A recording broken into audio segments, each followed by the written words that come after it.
Have you ever watched someone destroy your life, only to smile while doing it? Have you ever looked into the eyes of the person who once promised to love you forever and realized they were already planning your downfall? I have. My name is Abigail Turner. I'm 35 years old, born and raised in Seattle, Washington. 3 years ago, I believed I had everything. A husband who said he loved me, a beautiful home, a comfortable life, dreams about children, family vacations, growing old together. I believed every word he whispered while holding my hand. Turns out, he was holding a knife behind his back the entire time. The day my husband filed for divorce, he smiled. The day the judge signed the papers, he smiled even wider. He walked out of the courthouse convinced he'd won. He thought he'd taken everything worth taking. He had no idea. There was one thing he'd never managed to steal, something I had protected since I was 23 years old. Something no one, not even my own husband, knew existed. $35 million. Money that had been quietly growing for over a decade. Money that would change everything. But this isn't really a story about money. It's about betrayal. It's about surviving someone who enjoyed watching you break. It's about discovering that the people closest to you sometimes become the strangers capable of hurting you the most. And it's about the sweetest kind of justice. The kind that doesn't need revenge.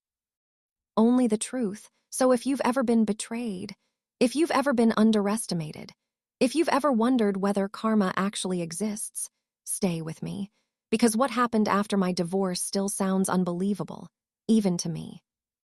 Welcome back to Inspired Real Events, where ordinary people meet impossible family and the quiet ones learn the loudest lessons. If betrayal, gratitude, and slow burn justice are your thing, you're in the right place. Drop a comment and tell me where you're watching from, and be sure to subscribe.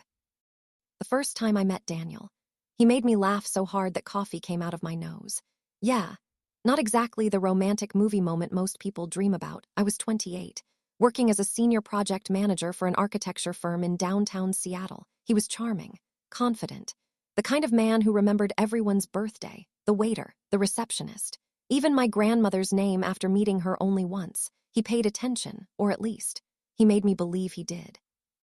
You have the most honest smile I've ever seen, he told me during our third date. I laughed. You rehearsed that. He put a hand over his heart. Ouch, I did not. I've never said that to anyone. You expect me to believe that. I'm hoping you'll pretend to. I rolled my eyes. You know, you're impossible. And yet, he leaned closer, you're still here. I was, because being with Daniel felt easy, comfortable, safe for the first 2 years. He was everything I thought a husband should be. He surprised me with flowers, cooked dinner after work, held me when I cried after losing my mom, sat beside me in silence when words weren't enough, when he proposed overlooking Puget Sound. I didn't hesitate, not for 1 second. I said yes before he even finished asking. Everyone said we were perfect together. My friends adored him. My coworkers envied me, even my father, a man who trusted almost nobody. Looked Daniel in the eye and said, "Take care of my little girl." Daniel smiled. "I'll spend my life doing exactly that." Funny, looking back, that might have been the biggest lie he ever told. The first crack appeared after we got married, tiny, almost invisible. The kind of thing you explain away because love teaches you to excuse what logic questions. One Friday evening, I came home carrying groceries. Daniel was sitting on the couch, beer in one hand, phone in the other. He barely looked up. "You're late," I frowned. "I texted you." "Traffic. I had to stop for groceries," he shrugged. "You could have ordered delivery." "I wanted fresh vegetables." Another shrug. "I wasn't hungry anyway." Something about his tone felt cold, different, but everyone has bad days, right? That's what I told myself. Then came another and another little comments. "You've gained a little weight. You work too much. Maybe wear something nicer. Sarah's husband always cooks. My coworker's wife keeps the house cleaner." Each sentence was small, but together, they became bricks, heavy ones, until I started carrying them everywhere. I found myself apologizing for things that weren't my fault. "I'm sorry traffic was bad. I'm sorry dinner's late. I'm sorry I forgot milk. I'm sorry. I'm sorry. I'm sorry." One night I caught myself apologizing because it started raining. Daniel didn't even notice. He simply nodded. "As long as you know." Know what? That weather was apparently my responsibility. I laughed quietly to myself, then stopped, because somewhere along the way, I had forgotten how to laugh. Things changed faster after Daniel lost his job. His company downsized. None of it was his fault, at least. That's what everyone believed, including me. "I've got us," I told him. "We'll be okay." He hugged me tightly. "I don't deserve you." I know, I kissed his forehead. We're a team. For 6 months, I paid every bill, mortgage, utilities, insurance, groceries, his truck payment. Everything. I even emptied my savings account to keep us afloat. I never complained, not once.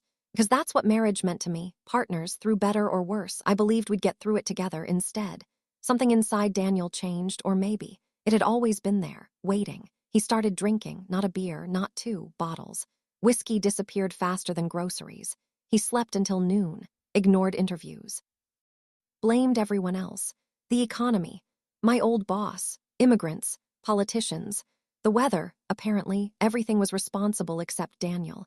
One evening I gently asked, "Did you send your resume today?" His jaw tightened. "You think I'm lazy?" "No, I was just asking. You always think you're better than me." "I never said that. You didn't have to." His voice echoed through the kitchen. I froze. It wasn't what he said. It was how he looked at me, like I had become the enemy. A week later, he apologized. "Flowers, dinner, tears. I've just been stressed." "I know. I'll do better. I know. I love you. I love you too." People always ask why victims stay. The answer isn't simple, because abusive people aren't monsters every minute. Sometimes they're wonderful, sometimes they cry, sometimes they promise, sometimes they become the exact person you fell in love with just long enough to make you believe they're still in there, and you keep chasing that version. Even when they're disappearing. Months passed. Daniel finally found another job, sales, good salary, nice commission, I thought. Finally, life would return to normal instead. His confidence returned. His kindness didn't. He criticized everything. The food, the house, my clothes, my laugh, even my breathing annoyed him. One Saturday, I accidentally dropped a glass while washing dishes. It shattered across the floor. Daniel looked up from the television. "For God's sake." It slipped. "You ruin everything." The words landed harder than the broken glass. I stared at him. He didn't apologize, didn't help clean, didn't even look away from the game. I swept the floor alone, trying to understand when my husband had become someone I no longer recognized. That night, I stood in front of the bathroom mirror. There were dark circles under my eyes. I looked older, tired, smaller somehow. I whispered to my own reflection, "What happened to you?" The woman in the mirror didn't answer. She just looked. Sad. The next morning, my phone buzzed while Daniel was in the shower. It was my best friend, Claire. "Coffee today?" I almost typed no. Daniel hated when I went out without him. Then I stopped. Read the message again, and for the first time in months, I typed one word. Yes, I didn't know it then, but that single word would become the first step towards saving my life. Claire was already waiting when I walked into our favorite little coffee shop near Pike Place Market. She waved the moment she saw me. "There she is." I forced a smile. "Hey." She tilted her head before I even sat down. "Abby." That was all she said, just my nickname, but something in her voice made my stomach tighten. "What?" She reached across the table and gently moved a strand of hair away from my face. Her smile disappeared. "How did that happen?" I frowned. "What?" She pointed just below my ear. "That." Confused, I pulled out my phone and opened the camera. A dark purple bruise stretched from my jaw toward my neck. I hadn't even noticed it. "Oh." I touched it carefully. "It must have happened when I slipped." Claire didn't blink. "You slipped?" "Yeah. When?" I searched my memory, then I remembered 2 nights earlier. Daniel had grabbed my arm during another argument. He insisted he'd only been trying to stop me from walking away. Maybe. His hand had slipped. Maybe that's how it happened. "It wasn't a big deal," I said quietly. Claire leaned back. "I've known you since college. You've never lied very well." "I'm not lying." "No," she whispered. "You're protecting someone." The rest of the conversation felt heavy. Claire tried changing the subject, work, vacation ideas, her ridiculous golden retriever that had somehow learned how to open the refrigerator. Normally I'd laugh. Instead, I kept thinking about that bruise. When I got home, Daniel was making dinner. The smell of garlic filled the kitchen. He smiled. "There you are." He walked over and kissed my forehead. "How was coffee?" "It was fine." He looked at me for a second. Then his eyes landed on my neck. "Oh." His smile faded. "I didn't realize I grabbed you that hard." The words hit me like cold water. He remembered before I did. "I'm sorry, Abby. I didn't mean to. You know I'd never hurt you." I wanted to believe him. God, I wanted to believe him so badly. Instead, I quietly asked, "Do you think you grabbed me too hard?" He sighed dramatically. "Here we go." "What?" "You're making me feel like some kind of monster." I didn't say that. "You didn't have to." He turned back to the stove. "I guess I just can't do anything right." Somehow, I found myself apologizing again. That night I couldn't sleep. Daniel snored peacefully beside me. I stared at the ceiling. Something felt wrong, not just with our marriage, with me? When had I become afraid to ask simple questions? When had I started measuring every sentence before speaking? Around 2 in the morning, I quietly slipped out of bed, downstairs. I poured myself a glass of water, then something caught my eye. An old wooden box sat on the top shelf of the pantry. I hadn't opened it in years. Carefully, I pulled it down. Inside were old birthday cards, my mother's handwritten recipes, my college graduation tassel, and one small silver key. I smiled. It's still here.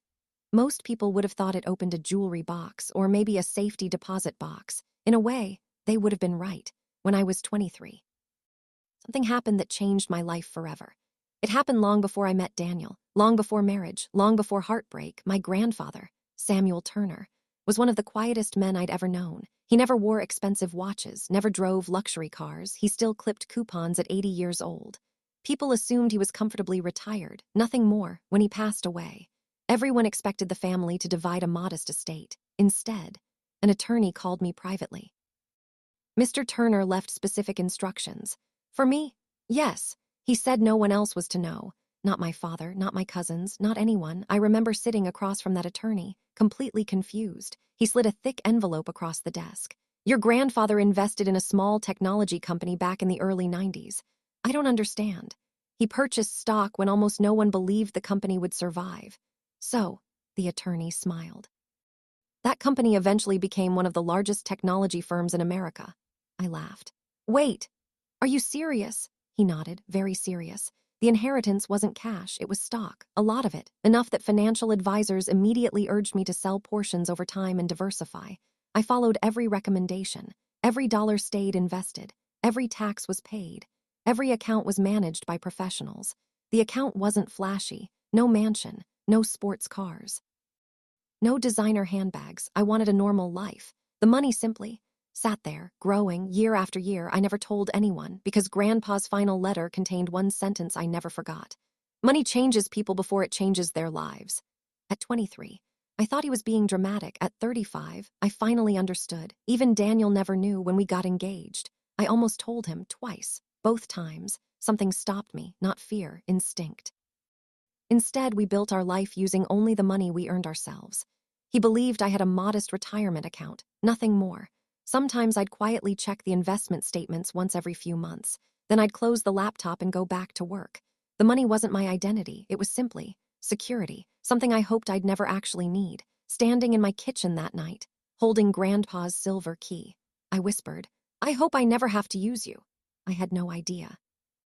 Life had already decided otherwise. The following Friday, Daniel asked an unusual question. So, how much money do you actually have? I looked up from my dinner. What?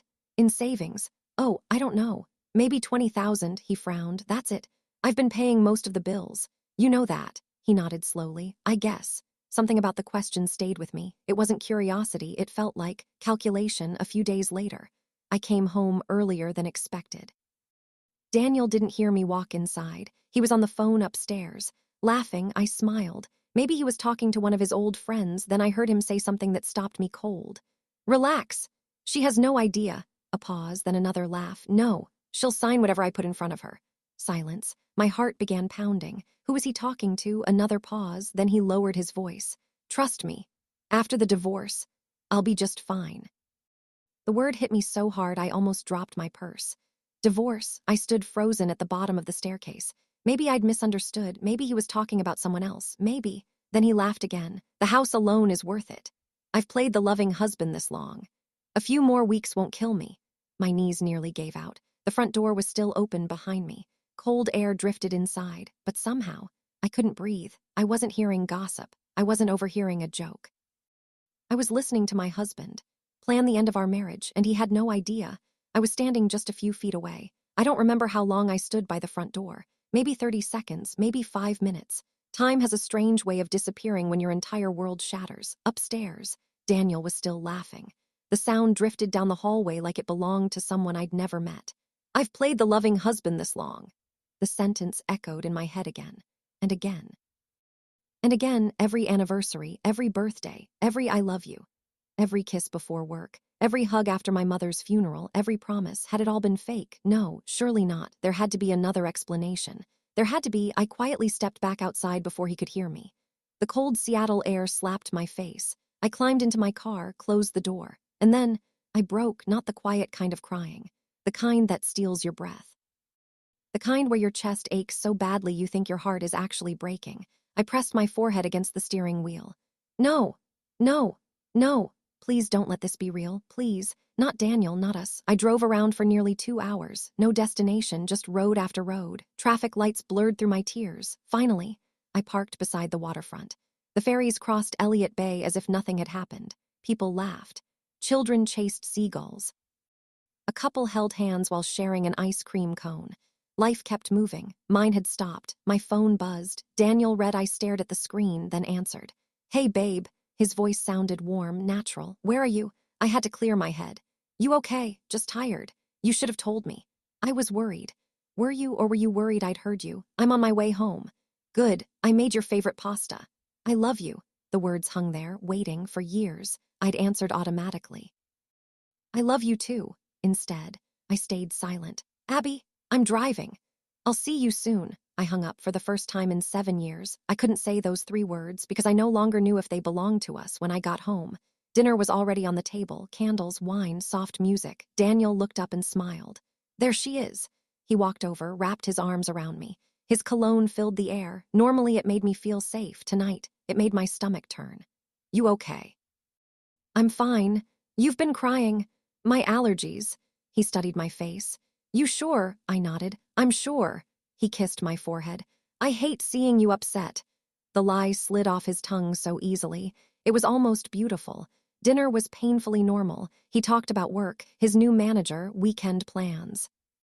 I barely heard a word. Instead, I watched him, the way he smiled, the way he laughed, the way he reached for my hand. How could someone fake love this well, or had he once loved me, and simply stopped somehow? That thought hurt even more. Around 10 that night, Daniel went upstairs. I'll be right back.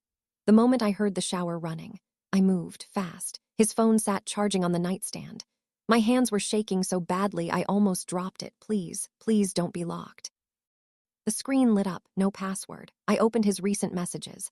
The first conversation wasn't with me. It was with someone named Vanessa. My heartbeat exploded. The latest message read, can't wait until it's official. Read my vision blurred. I kept scrolling. Pictures, dinner dates, hotel reservations, inside jokes. Hundreds of messages, not weeks, months, nearly a year. I felt sick. Then I saw another conversation. His older brother. She still doesn't know. Daniel replied. Not even close. Once the divorce is final, I'll move in with Vanessa. Another message. Hopefully I can get half the house too. Then another. She's too emotional to fight back. My hands went numb. Every message peeled away another layer of the man I thought I'd married. There was no misunderstanding, no explanation, no mistake. Daniel wasn't just cheating. He was planning our divorce, planning our future apart, planning his new life, while smiling across the dinner table every night. I quickly placed the phone exactly where I'd found it, just as the bathroom door opened. Steam rolled into the bedroom.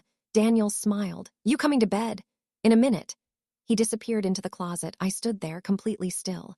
A strange calm settled over me, not peace, something colder, acceptance. The truth had finally arrived, whether I wanted it or not. The next morning, I called Claire. I need to see you. She didn't ask questions. I'm leaving work. Meet me. 30 minutes later, I was sitting across from her. The moment she saw my face, she reached for my hand. You know, I nodded. He is someone else. Her eyes filled with tears. Oh, Abby, and he's planning the divorce. She squeezed my hand tighter. I'm so sorry. For a while, neither of us spoke. Finally, she asked, what are you going to do? I looked out the cafe window. People hurried through the rain. Everyone had somewhere to be. I had no idea where my life was going. I don't know. Then Claire said something I'll never forget. You do know. You're just scared. That evening, I decided to confront him, not because I wanted answers. I already had them. I wanted to hear what kind of man he had become. Daniel walked through the front door carrying takeout. Guess what I brought? I looked at him calmly. We need to talk. He froze. Okay. I took a slow breath.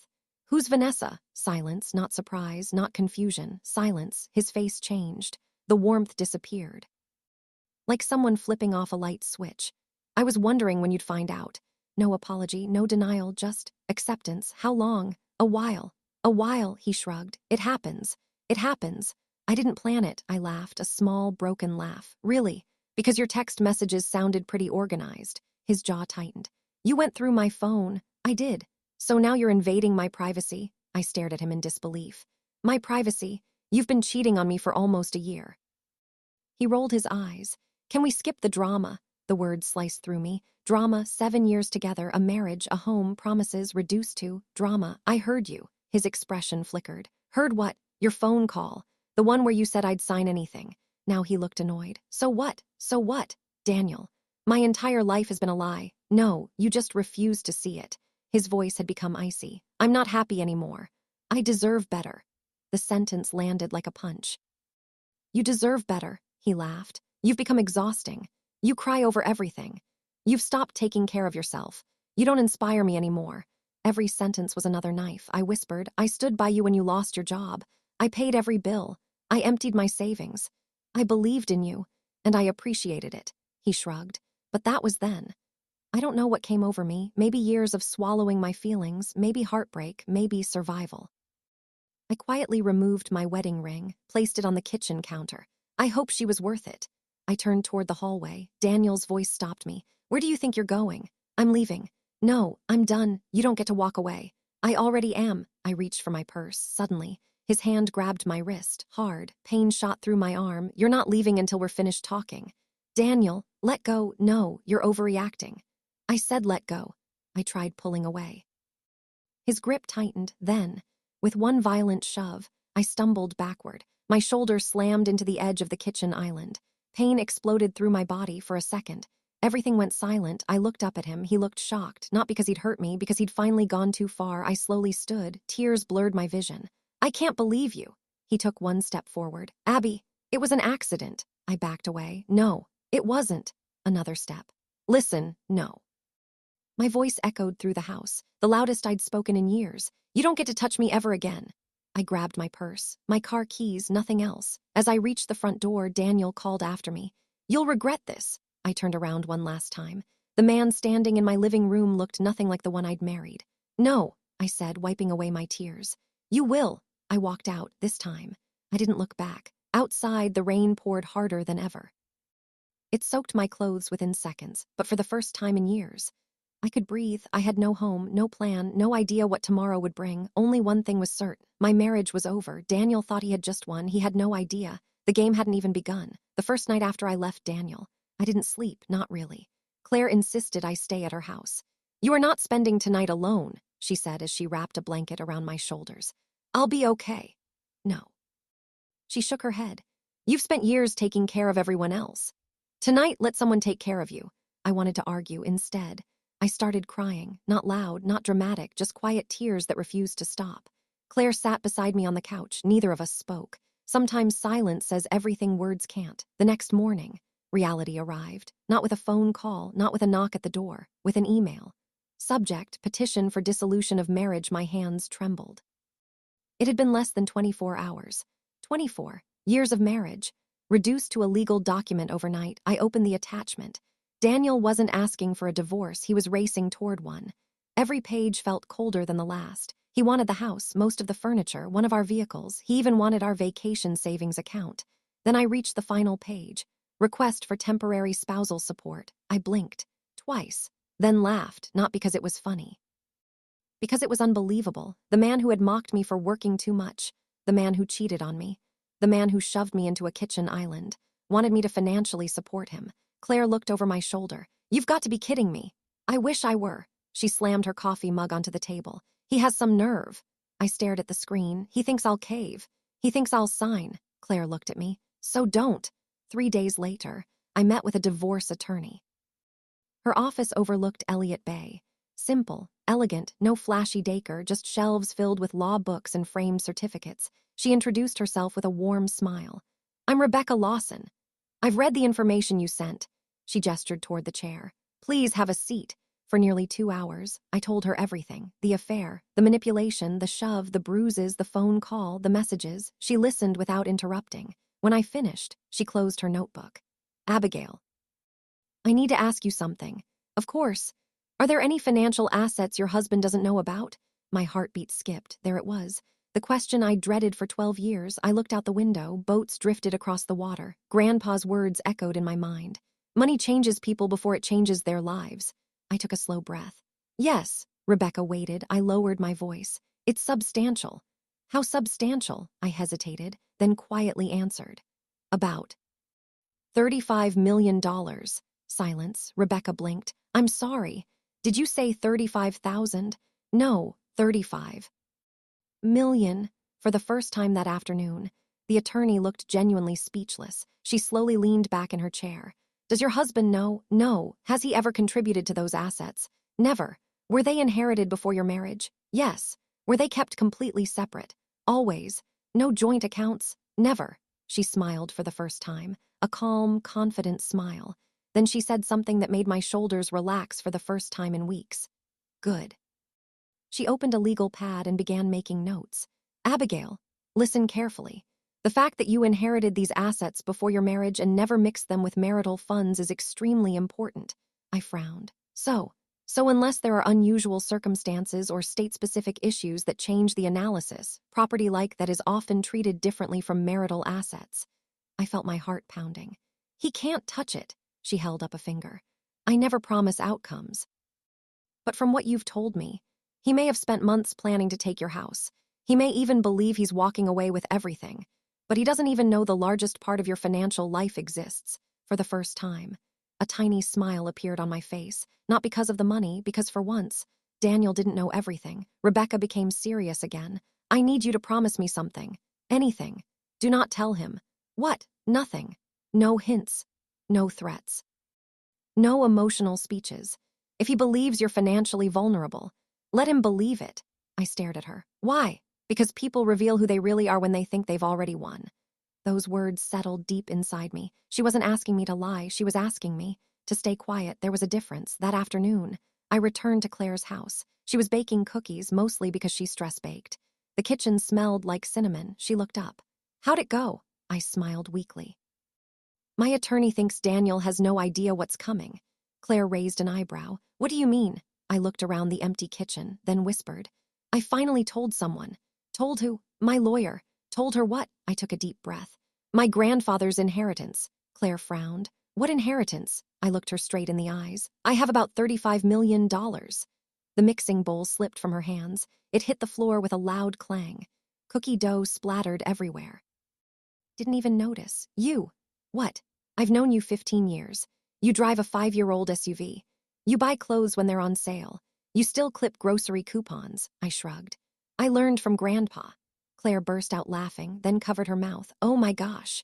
I've been lecturing a millionaire about using generic coffee. I laughed too, a real laugh, the first one in months, for a few beautiful seconds. Life almost felt normal, but normal didn't last. The following week, Rebecca called. Abigail, we have a problem. My stomach tightened. What happened? Your husband has hired one of the most aggressive divorce attorneys in Seattle. So, he believes you're hiding assets. The room spun. What? He filed a motion demanding extensive financial disclosures. I closed my eyes. He suspects something. We don't know. It may just be a fishing expedition. But he's looking. I remembered every question Daniel had asked over the past year. How much money do you have? How much is in savings? Do your parents have investments? At the time, they sounded casual. Now, they sounded like reconnaissance. That evening, my phone rang. Daniel, I almost ignored it. Instead, I answered. What? His voice sounded strangely cheerful. I've been thinking. About what? We don't have to make this ugly. I almost laughed. You shoved me into a kitchen island. You cheated on me. You filed for divorce in less than a day. And now you're talking about ugly. He sighed dramatically. I just think we should settle. Split everything. No unnecessary lawyers.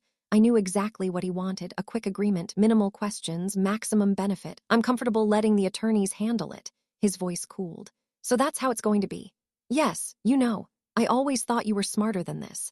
I smiled to myself, for once. He had underestimated the wrong woman. 2 days later, Rebecca called again, this time. She sounded almost amused. You won't believe what your husband just did. What? He filed a sworn financial statement. And he listed his girlfriend's apartment as his primary residence. I blinked. Seriously. So he admitted it. In writing. I covered my mouth. For months. Daniel had lied, manipulated, hidden, and now his own paperwork had exposed him without anyone asking. Rebecca chuckled softly. Sometimes truth doesn't need help. It simply waits for arrogant people to hand it over. That night, I opened Grandpa's old letter again. The paper had yellowed with age. His handwriting was as neat as ever. Near the bottom, one sentence caught my eye. The greatest fortune you'll ever own isn't money. It's knowing who deserves to stand beside you after they know nothing about it. I traced the words with my fingertips. Grandpa had been right. Daniel had loved the version of me he thought he could control. He never loved the woman I truly was, and soon, he was about to learn the one secret he'd spent years failing to uncover. But not from me, from a courtroom where lies have a way of collapsing under their own weight. The first court hearing arrived on a gray Tuesday morning. Seattle was wrapped in its usual blanket of mist. Rain tapped softly against the courthouse windows as I stood outside, clutching a cup of coffee I couldn't bring myself to drink. "Ready?" Rebecca asked. I nodded. "No." Smiled gently. "That's the honest answer." We walked through the courthouse doors together. The marble floors echoed beneath our footsteps. Every sound seemed louder than normal. Lawyers hurried past carrying thick folders. Families whispered. Someone cried quietly near the elevators. A security officer offered a polite smile. Life-changing moments happened in buildings like this every day. Today, one of them was mine. Daniel was already there. He looked different. New navy blue suit, expensive watch. Fresh haircut, the confident grin I'd once fallen in love with standing beside him. Vanessa. She wore a bright red dress and wrapped her arm around his. She looked at me for exactly 1 second, then smiled, not a kind smile, a victorious one. Daniel caught my eye. He actually winked. Winked, as if this were some game he'd already won. Claire leaned toward me. I swear, if I wasn't inside a courthouse, I couldn't help it. A tiny laugh escaped me. Easy. She whispered back, I'm trying. As everyone took their seats, Daniel walked over. Morning, Abby. His voice sounded almost friendly. I didn't think you'd bring an audience. He glanced toward Claire. Claire smiled sweetly. Oh, I'm not the audience. I'm here for the ending. Daniel frowned. He clearly didn't understand. Good. Rebecca stepped between us. If you have something to discuss, you can speak through counsel. Daniel rolled his eyes. Still hiding behind lawyers. Rebecca didn't answer. She simply turned and walked away. For the first time, I noticed something. Daniel hated being ignored. It bothered him far more than being argued with. Interesting. The hearing began. Most of it involved schedules, deadlines, and financial disclosures. Nothing dramatic, at least. Not at first. Then Daniel's attorney stood. Your Honor, we believe Mrs. Turner has failed to disclose all marital assets. Rebecca calmly rose. That's a serious allegation. It is. Do you have evidence? The attorney shuffled through his papers. We believe additional accounts exist. Rebecca nodded. Belief isn't evidence. The judge looked over his glasses. Counsel, if you're alleging hidden assets, I expect factual support. Daniel's attorney hesitated. We're still investigating. The judge scribbled a note. Then investigate. But don't make accusations you can't presently support. A small victory, nothing more still. I noticed Daniel's smile shrink, just a little, during a recess.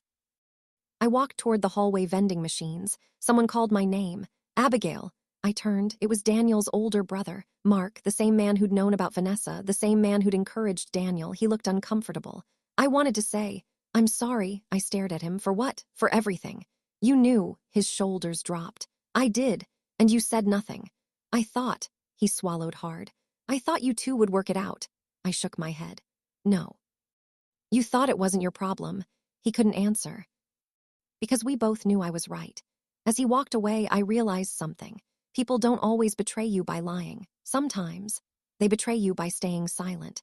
The afternoon session brought another surprise.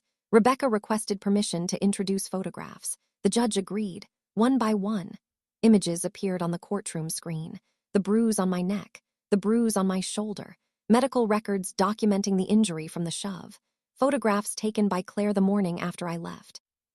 The courtroom became painfully quiet. Daniel shifted in his chair. Vanessa slowly lowered her eyes. Rebecca spoke softly. Mrs. Turner didn't seek revenge. She sought safety. Then she sat down. No dramatic speech, no shouting. The evidence spoke for itself. When court adjourned for the day, Daniel hurried outside. He caught up with me near the courthouse steps. You really had to bring up that shove. I stared at him. You shoved me. It wasn't like that. It happened. It was an accident. You've said that before. His jaw tightened. You know. You're making me look like some kind of monster. I couldn't believe what I was hearing. You cheated on me. You lied. You manipulated me. You put your hands on me. And you're worried about how you look. People walking past slowed down, not because we were yelling, because I wasn't. I spoke so quietly. They had to lean in to hear. The truth doesn't ruin your reputation, Daniel. It reveals it, for a moment. He had nothing to say. I walked away. That evening, Rebecca invited me to her office. There are a few more documents we need to review. Stacks of financial records covered her conference table. Mortgage statements, tax returns, retirement accounts, everything looked overwhelming. Then she slid one document toward me. I think you'll find this interesting. It was a subpoena response from Daniel's employer. I frowned. What am I looking at? His income. So. Rebecca tapped a highlighted number. He reported earning substantially less than he actually did. I blinked. Why would he do that? She smiled. To reduce potential support obligations. He lied. It appears so. I leaned back in my chair. He really thought no one would check. Rebecca laughed quietly. Abigail, I've been practicing family law for 22 years. The quickest way to lose credibility in court is to underestimate paperwork. A week later, another hearing. Another courtroom, this time. Daniel looked tense. His attorney looked even worse. The judge addressed them directly. Counsel, I've reviewed the employer records. A pause. They don't match your client's sworn financial declaration. The room became silent. Daniel's attorney stood. There may have been a misunderstanding. The judge raised an eyebrow. A misunderstanding? Regarding annual income? No one answered. The judge looked at Daniel. Mr. Turner. You signed these documents under penalty of perjury. Daniel cleared his throat. My accountant, the judge interrupted. I'm asking what you signed. Daniel looked trapped. For the first time since this nightmare began, he looked scared, not angry, not confident, scared, outside the courtroom. Vanessa caught up with him. What was that? I've got it under control. Do you? She crossed her arms. You told me this divorce would be easy. It will be. It doesn't look easy. Daniel glanced around before lowering his voice. Just trust me. I watched from a distance. Funny, those were the exact words he'd once said to me. Later that afternoon, Rebecca received a phone call. She listened for almost 5 minutes without speaking. Finally, she hung up. Her eyes met mine. Well, what? She smiled. I think your ex-husband just made the biggest mistake of this entire case. What happened? He authorized his attorney to demand access to every financial institution connected to your name. I frowned. Isn't that what he's been doing? Yes, but now, he signed an affidavit claiming you've intentionally concealed wealth. My heart skipped. So, Rebecca's smile grew, the court will allow discovery. I swallowed. My accounts. Yes, they'll be disclosed. For a second. The room went completely still. The secret Grandpa had protected for decades. The secret I'd guarded throughout my marriage was about to become part of the official record. I took a deep breath. So, he's finally going to find out. Rebecca nodded slowly. Yes, and based on everything I've seen, I don't think he's emotionally prepared for what he's about to read. That night, I couldn't sleep. Not because I was afraid, because I kept wondering what Grandpa would think. I walked onto Claire's back porch. The stars were barely visible through the clouds. I held Grandpa's old letter in my hands.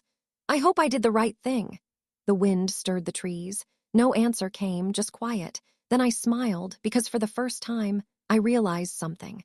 I wasn't waiting for justice anymore. It was already on its way, and somewhere across the city, Daniel was probably sleeping peacefully, still convinced he was about to win. He had no idea that one stack of financial statements was about to destroy every plan he'd spent the last year making. There are moments in life when everything changes, not slowly, not over weeks or months, in one heartbeat for Daniel. That heartbeat came on a rainy Thursday morning. I woke before sunrise. The house was quiet. Claire was still asleep. I stood by the kitchen window with a mug of coffee, watching raindrops race down the glass. My phone buzzed. Rebecca. It was 6:18 a.m., too early for small talk. I answered immediately. Good morning. Abigail. Her voice was calm. The financial disclosures were officially filed with the court this morning. I closed my eyes. So, he knows. He will very soon. I took a long breath. Years of protecting that secret were over, Grandpa.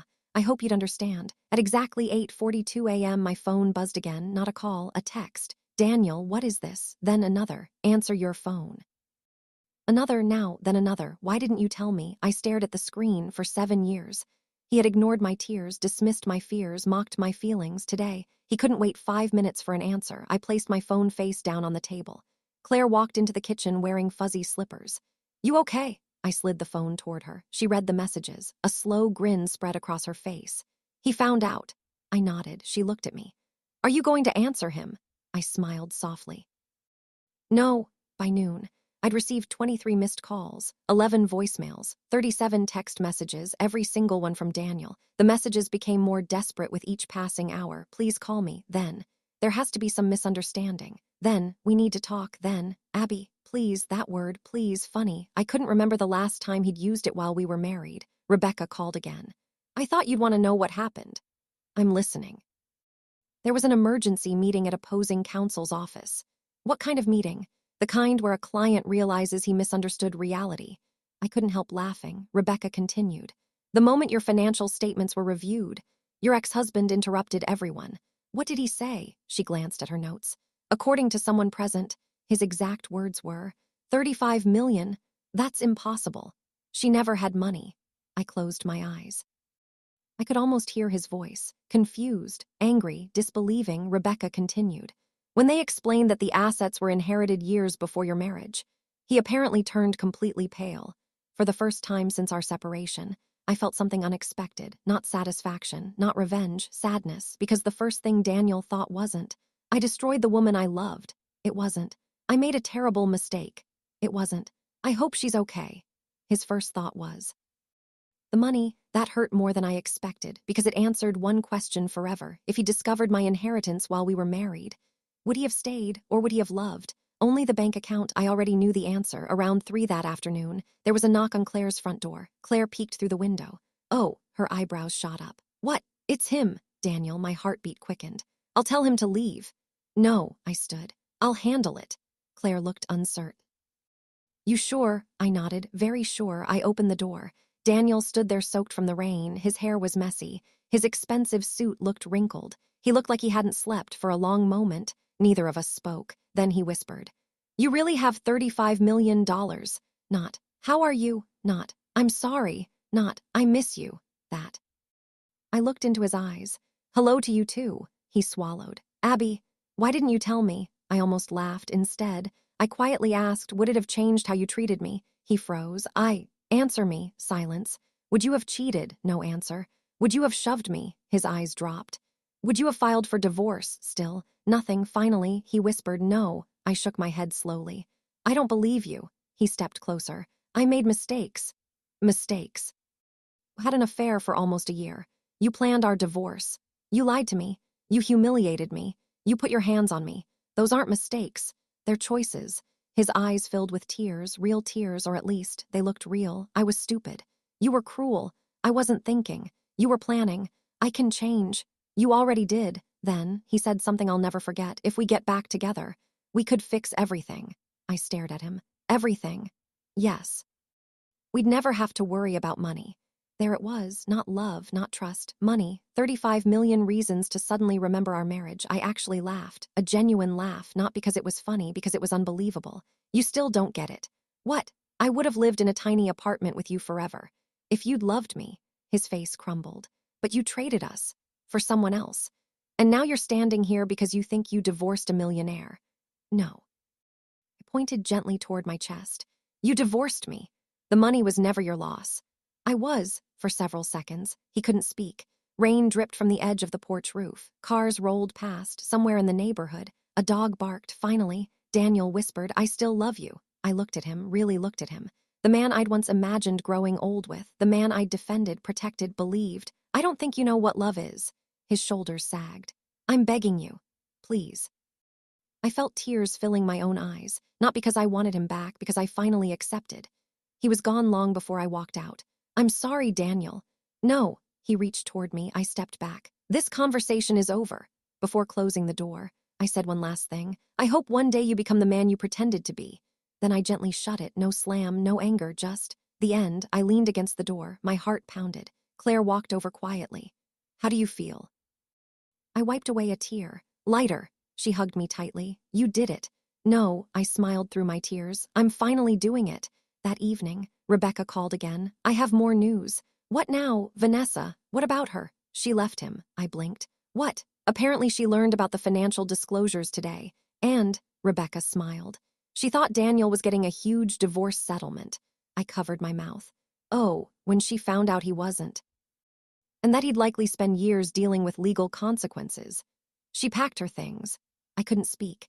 The irony was almost too much. Daniel had betrayed his marriage for a relationship built on lies. And the moment the fantasy collapsed, so did the woman he left me for that night. I sat alone on Claire's porch. The rain had finally stopped. Clouds drifted apart. Tiny stars appeared overhead. For the first time in what felt like forever, the silence didn't hurt. It healed. I whispered toward the sky. Grandpa, you were right. Money doesn't change people, it reveals them. And today, it revealed everyone, Daniel, Vanessa, even me. Because I realized something that had nothing to do with $35 million. I had survived the worst day of my life, and I was still standing. Little did I know. The biggest courtroom battle was still ahead. And one witness was about to walk into that courtroom with evidence that would change everything. By the time our final hearings were scheduled, the entire case had changed. When Daniel first filed for divorce, he walked into the courthouse like a man who already owned the ending. Now, he barely looked anyone in the eye. Rumors had started spreading through his office. His affair, his inconsistent financial disclosures, his behavior during the divorce. None of it was public gossip. It was simply the natural consequence of people comparing stories that no longer fit together. I didn't celebrate. I knew too well what it felt like to watch your life fall apart. I just never imagined I'd be watching it happen to the man who caused mine. 3 days before our next hearing, Rebecca called. Can you come to my office? Is everything okay? I think so. But someone wants to speak with you. My stomach tightened. Who? You'll see. When I arrived, Rebecca opened the conference room door. Someone was already sitting inside. A woman, maybe early 40s. Dark hair tied into a neat bun, professional, nervous. The moment she looked up, she stood. Mrs. Turner. Yes, she swallowed. My name is Emily Foster. I worked with Daniel. I slowly took a seat. Rebecca closed the door behind us. Emily kept twisting her wedding ring. It was obvious she didn't want to be there. I've gone back and forth about this for weeks. I almost didn't come. I waited quietly. Finally, she took a deep breath. I owe you the truth. Emily explained that she had worked with Daniel for nearly 4 years. At first, she admired him. He was funny, confident. Everyone liked him. Then she paused, until I started hearing the things he'd say. I frowned. What things? She looked directly at me. He talked about you. Every muscle in my body tensed. He said, Abigail is too trusting. She'll never see it coming. I felt the room grow colder. Emily continued. He bragged. About what? About the divorce. I couldn't believe what I was hearing. He actually bragged, she nodded slowly. He told people you'd be so emotional that you'd sign whatever paperwork he put in front of you. Those exact words, the same ones I'd overheard on the phone, only now, someone else had heard them too. Emily reached into her purse. I've struggled with whether to give you this. She placed a small notebook on the table. It wasn't fancy, just a worn black notebook with dog-eared pages. I keep notes after meetings. It's part of my job. She opened it. Several dates had been highlighted. I started writing things down because some conversations made me uncomfortable. Rebecca leaned forward. What kind of conversations? Emily swallowed. Daniel wasn't just talking about ending his marriage. He was talking about how to make sure Abigail walked away with as little as possible. I closed my eyes. Even after everything, it still hurt. Rebecca carefully reviewed the notebook. Page after page contained dated notes. Meeting times, conversations, comments, nothing sensational, just facts. One entry stopped her. She looked up at Emily. Did he actually say this? Emily nodded. Word for word, Rebecca quietly read it aloud. Once I get the house, Vanessa and I can renovate it however we want. Silence. Then another entry. Abigail still thinks we're trying for a baby. The air left my lungs. I stared at the notebook, unable to speak, because it was true. 6 months before I left, Daniel and I had been discussing starting a family, or at least, I thought we had. He'd already been planning a future with someone else. While asking me what names I liked for our children, I covered my mouth. A tear rolled down my cheek, not because of the affair, because of the cruelty. Emily quietly slid a tissue toward me. I'm sorry. I should have come sooner. I shook my head. You didn't owe me anything. No, she whispered. I owed myself. I have 2 daughters. If either of them were treated the way you were, I'd pray someone would speak up. Her voice cracked. I couldn't keep pretending I hadn't heard those things. For the first time since this nightmare began, I realized something. Good people still existed. Sometimes. They just needed courage. The morning of the hearing arrived. The courtroom felt different. Heavier. Daniel looked exhausted. Vanessa wasn't there. Neither was his brother. He stood alone. When he saw me, he started walking over. Rebecca gently stepped in front of me. Not today, Daniel sighed. I just want to apologize. Rebecca didn't move. You've had months. You can speak through counsel. Daniel looked at me. I'm sorry, Abby. His voice sounded sincere. Maybe it was, maybe it wasn't. But I'd reached a place where I no longer needed to know. Some apologies arrive after they've lost the power to heal. The hearing began. Rebecca called Emily as a witness. Daniel's head snapped toward the courtroom doors. His face drained of color. He recognized her immediately. Emily took the oath, then sat down. Rebecca asked simple questions. What is your occupation? How long did you work with Mr. Turner? Were you familiar with conversations regarding his marriage? Emily answered calmly, clearly, without exaggeration. Then Rebecca asked the question that changed everything. Did Mr. Turner ever discuss his intentions regarding the divorce? Emily nodded. Yes. What did he say? The courtroom became silent. Emily took a breath. He said, Abigail trusts me enough to sign anything. I looked at Daniel. He stared at the table. Emily continued. He also said, once I get the house, Vanessa and I are starting over. A few people in the gallery exchanged glances. No one spoke. No one had to. Daniel's attorney stood for cross-examination. Ms. Foster, these are simply your recollections. Correct. Partly. She opened her notebook. I recorded dates and summaries immediately after each meeting. The attorney frowned. You anticipated litigation. No, I anticipated forgetting. A few quiet chuckles echoed through the courtroom. Even the judge smiled slightly. Then came the question no one expected. Rebecca stood again. Ms. Foster, in your opinion, did Mr. Turner ever express concern for Mrs. Turner's emotional well-being? Emily didn't hesitate. No. What did he express concern about? She looked toward Daniel, then answered quietly. What he thought he would receive after the divorce. Silence. Complete silence. I glanced toward the judge. He was writing notes, a lot of notes. When court recessed, I walked into the hallway. Someone called my name. It was Mark, Daniel's older brother. His eyes were red. I need to tell you something. I waited. He took a shaky breath. I tried talking Daniel out of this. I frowned. What? He stopped listening to everyone. He thought he was smarter than all of us. Mark looked down at the floor. I should have warned you. I didn't. I'm sorry. I believed him. But some regrets arrived too late to change the damage. I hope you mean that. I do. I nodded once, then walked away, not because I hated him, because forgiveness doesn't always require another conversation. That afternoon, as we prepared to leave the courthouse, Rebecca closed her briefcase and smiled. Today was important. You think so? I know so. Why? She looked directly at me. Because today, the court stopped seeing this as a difficult divorce. They started seeing it for what it really was. And what's that? She answered quietly. A pattern of deception, a pattern of manipulation, and a pattern that your husband created himself. I looked back at the courthouse one last time, months ago. I'd walked into that building feeling broken. Now, I walked out stronger than I'd ever been, not because I had money, because I had finally found my voice, and in just a few days, the judge would make the final decision. Daniel still hoped for one last miracle. He had no idea. The biggest surprise of all was waiting inside the final ruling. The morning of the final hearing arrived with bright sunshine. After weeks of gray skies, Seattle looked almost unfamiliar. People hurried down the sidewalks carrying coffee cups. Cyclists weaved through traffic. The city was alive. For the first time in months, I felt like I was, too. Claire smiled as she handed me a travel mug. Ready. I looked toward the courthouse in the distance. I don't think anyone is ever ready for the end of a chapter. She laughed softly. Maybe, but you're definitely ready for the next one. The courthouse felt quieter than before. There were fewer people, less tension, almost as if everyone sensed this long battle was about to end. Rebecca walked beside me carrying 2 folders. She smiled. Whatever happens today, you've already won.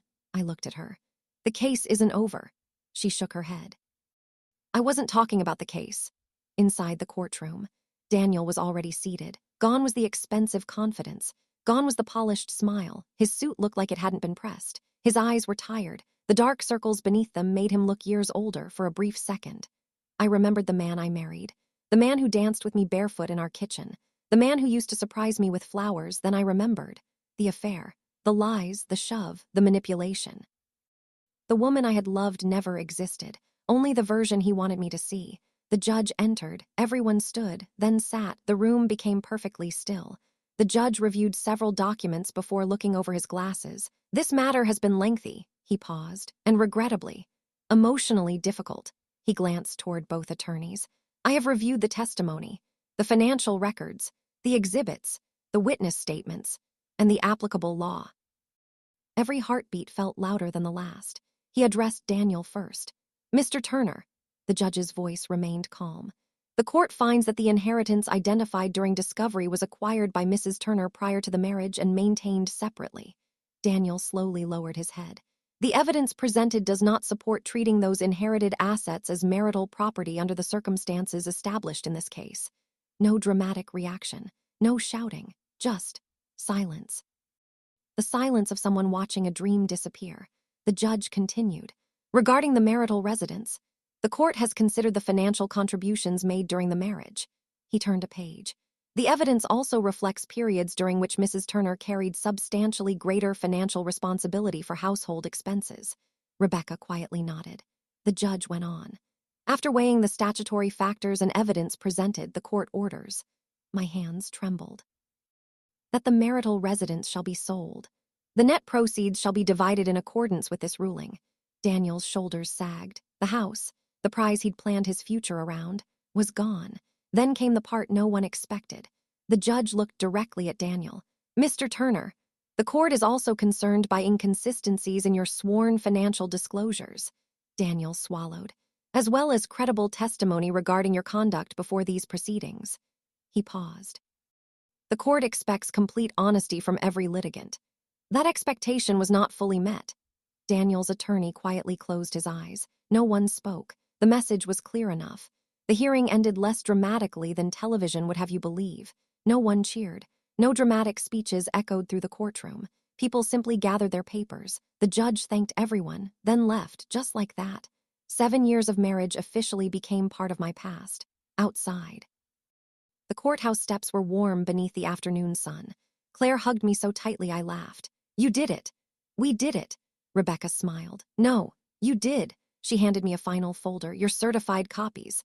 I looked down at the paperwork. One signature, one date, one legal order. That was all it took to end a marriage. Strange. Building a life together had taken years. Ending it fit inside a folder. As Rebecca walked toward her car, she turned back.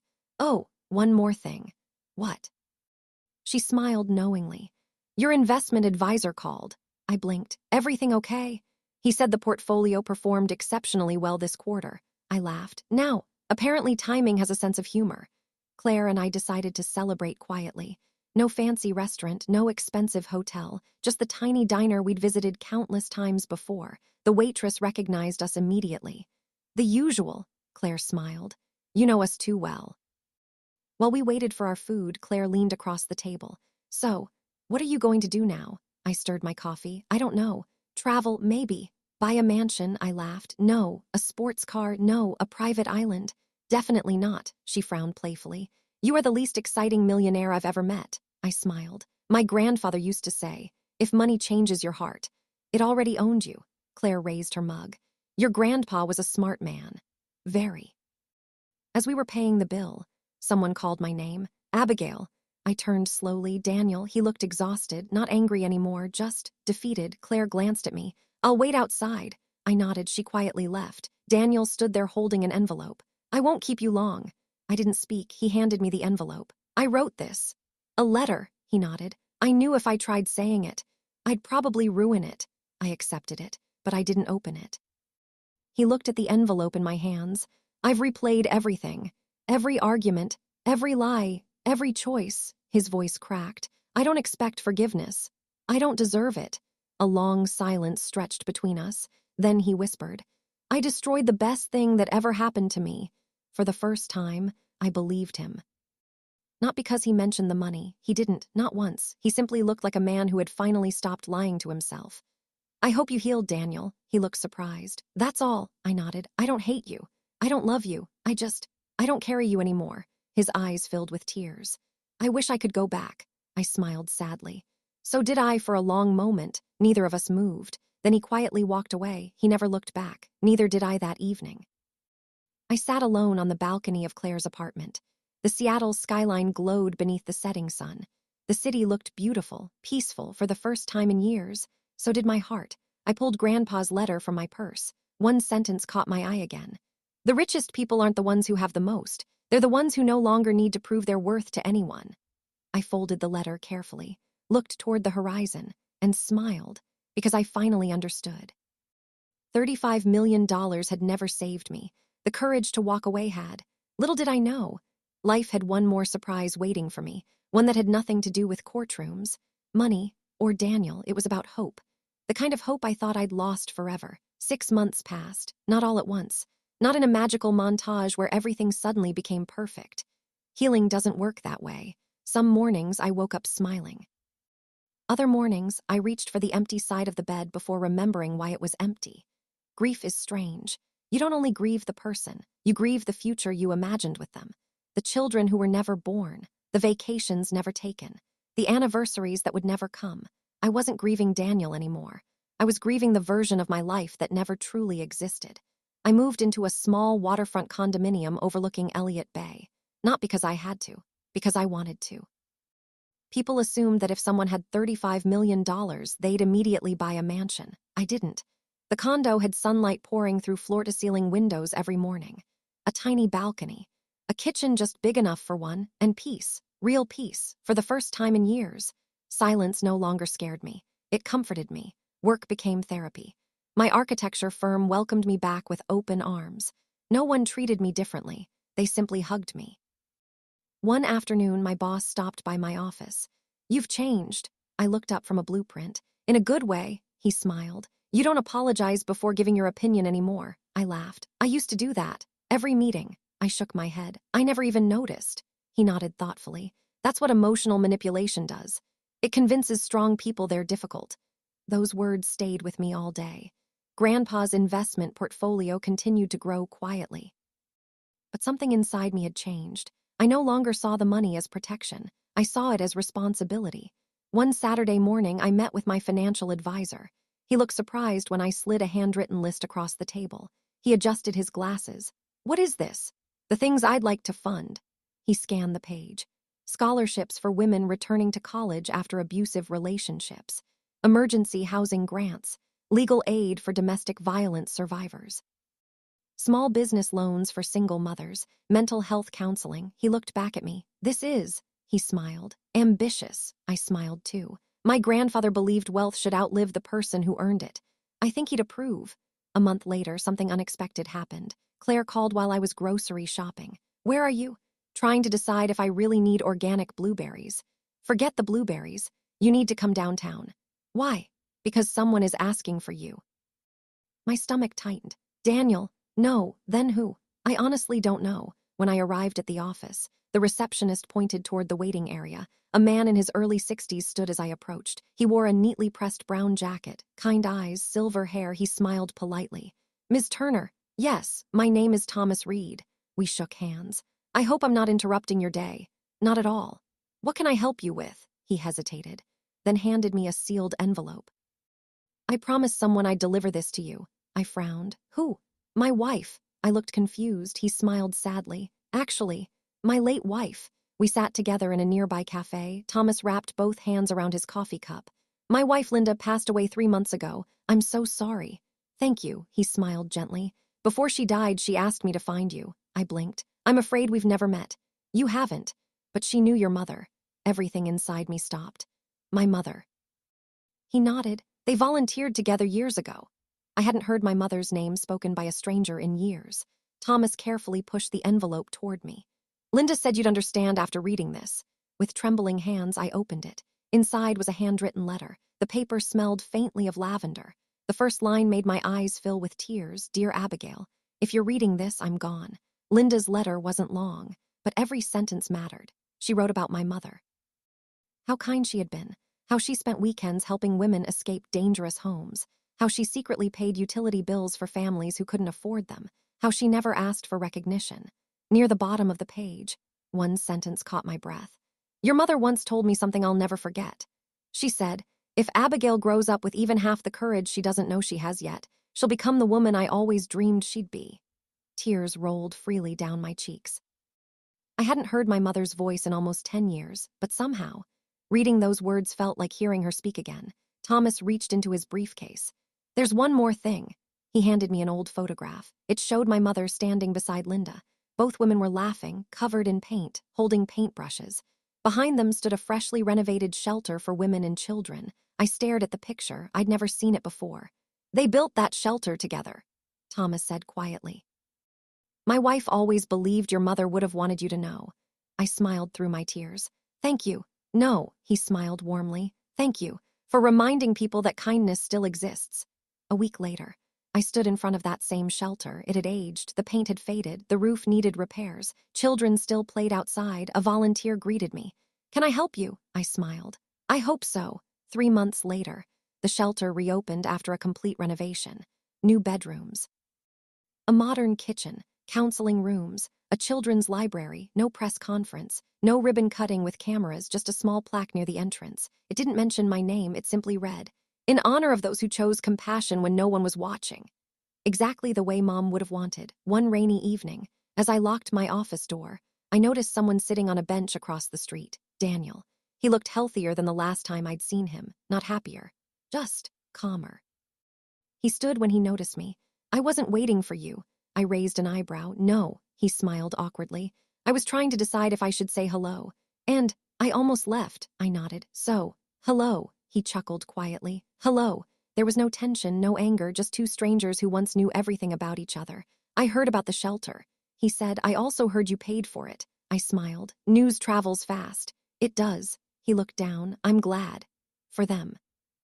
I believed him. People really can change. Sometimes, not always enough to repair the past, but enough to stop repeating it. "I hope you're doing well," he said. "I am," he nodded. "I can see that." After a pause, he added, "You look happy." For the first time, I didn't have to think before answering. "I am," he smiled, a small, genuine smile. "I'm glad." Then he turned and walked away. No begging, no promises, no looking back. This time, that was enough. That night, I sat on my balcony watching the lights shimmer across Elliott Bay. The wind carried the scent of salt water. I closed my eyes. For years, I'd believed the happiest ending would be watching Daniel lose everything. I was wrong. The happiest ending was realizing I no longer needed him to lose because I had already found myself again. But life still had one final gift waiting, one that would remind me that the bravest thing a broken heart can do is believe in tomorrow. People often ask me the same question. "If you could go back, would you change anything?" For a long time, my answer was yes. I would have avoided Daniel, ignored that first date, saved myself 7 years of heartbreak, but life has a funny way of changing your perspective. Now, my answer is different. No, because without the 7 years, I might never have discovered how strong I really was. A year passed after the divorce. Seattle welcomed another spring. Cherry blossoms lined the streets. The mornings felt lighter. So did I. One Saturday, Claire showed up at my condo carrying 2 coffees and a ridiculous grin. "Oh no," I laughed. "That smile means you're about to interfere in my life." "I prefer the word help." She sat across from me. "My cousin's hosting a charity gala next month. So, you're coming." "I don't do galas." "You also said you didn't do therapy. You didn't do solo vacations. You didn't do karaoke. And yet," she counted on her fingers, "you've done all 3. I rolled my eyes. "Karaoke was your fault." She burst into laughter. "And you survived." "Barely. The gala wasn't what I expected. No flashing cameras, no celebrities. Just local business owners, nonprofit leaders, teachers, nurses, firefighters, and volunteers raising money for community programs. I liked that. People weren't there to impress one another. They were there to help. Toward the end of the evening, the host invited several donors to say a few words. I quietly tried to slip toward the back of the room. Too late. Claire raised her hand. "Oh no," I whispered. She smiled innocently. "I think Abigail should speak." Traitor. The room applauded. I wanted to disappear. Instead, I walked to the podium. I looked out at nearly 200 strangers. For a moment, I couldn't think of a single word. Then I smiled. "My name is Abigail Turner. A few years ago, I believed success meant having the perfect marriage, the perfect home, the perfect future. I was wrong." The room grew quiet. "I learned that success isn't measured by what stays with you. It's measured by what remains after everything falls apart."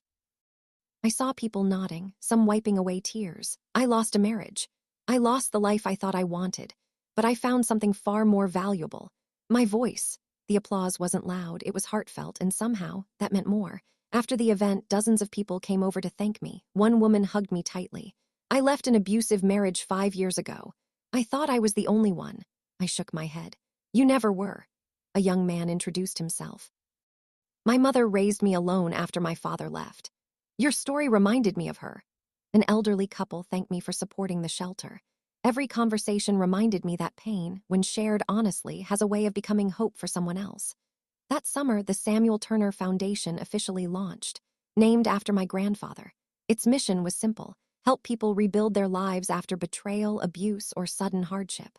We funded scholarships, emergency legal assistance, safe housing, counseling, job training, small business grants. Every approval letter reminded me of the woman I'd once been: scared, confused, convinced she wasn't enough. If I could help even one person avoid feeling that alone, every difficult step had been worth it. One afternoon, I visited Grandpa's grave. I brought fresh white lilies, his favorite. I sat on the grass beside the headstone. You were right, I smiled. About almost everything. The breeze gently moved through the trees.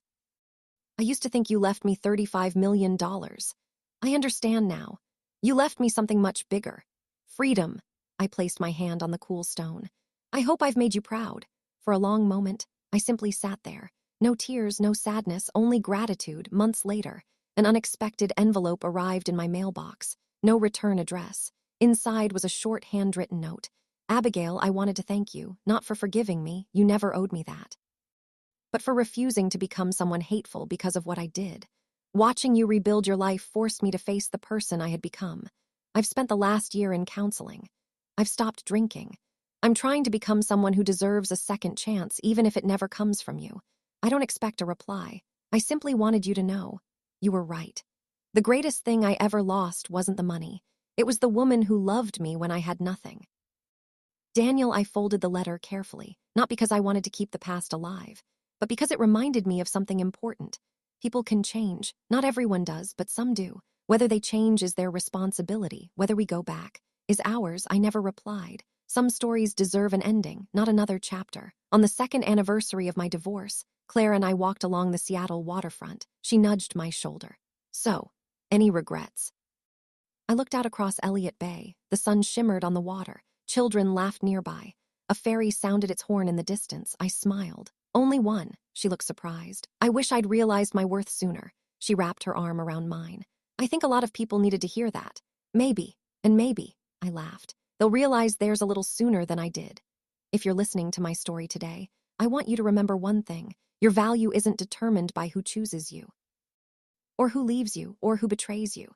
Real love doesn't ask you to become smaller so someone else can feel bigger. And wealth, whether it's $35 or $35 million, can never replace respect. The greatest victory of my life wasn't keeping an inheritance. It wasn't winning a divorce. It wasn't watching karma catch up with someone who hurt me. My greatest victory was looking in the mirror one morning and finally recognizing the woman staring back at me. Strong, peaceful, enough, exactly as she had always been. My name is Abigail Turner. This is the story of how I lost the life I thought I wanted, so I could finally build the life I deserved. And if my story helped even one person believe they deserve better, then every painful chapter was worth writing. And if this story moved you, share it with someone who needs to hear it. Drop a comment. Tell me about the door that opened for you.